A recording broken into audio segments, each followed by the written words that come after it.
Well, first, there's no doubt, Ms. Fakhry, that this is a very sensitive and difficult subject. Service in Iraq is dangerous, a lot of risks attached to it, and for the first time we are looking at the possibility of having to order people to go to Iraq to fill State Department positions there.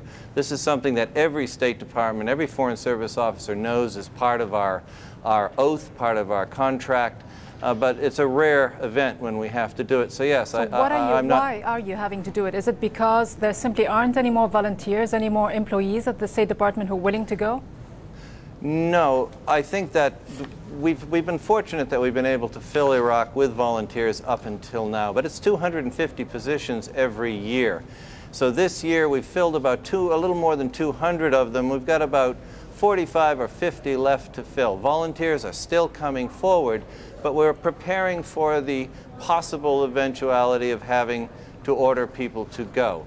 It's not the first time we've done it, but it really will be, I think, the first time in a long time. But when was the last time you did it? Because this did happen during the Vietnam War era. It also happened, I guess, in the 70s and 80s. When was the last time you had to do this? We had to do a few directed assignments in the 1980s, and we did a few more in the 1990s. But there's no question this is the largest number that we may have to do since the Vietnam War.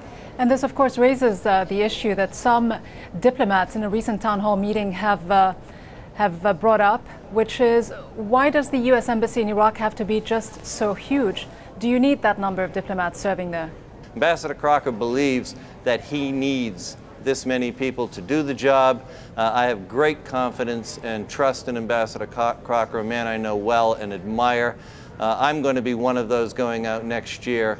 Short answer is yes, we need these people there. But given the security situation that exists in Iraq, many would say that the embassy shouldn't be open at all. If it were anywhere else in the world, would you have kept this embassy open? Iraq is unlike any other place in the world, Ms. Fakhry.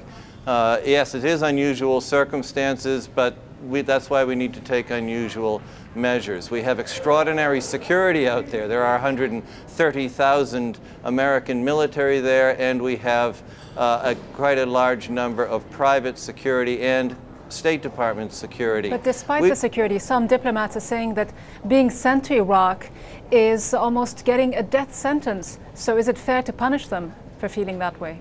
You know, again, I understand the intensity of the emotion about this in that some people are experiencing, but frankly, I think that is perhaps a little over emotional a response. There is a great risk. I don't underestimate the risk of going there, but I also believe that we can protect our people and they can do their job, and they are doing that now. But would you agree finally that having these new rules is an acknowledgement that the situation in Iraq is just very grave and getting worse?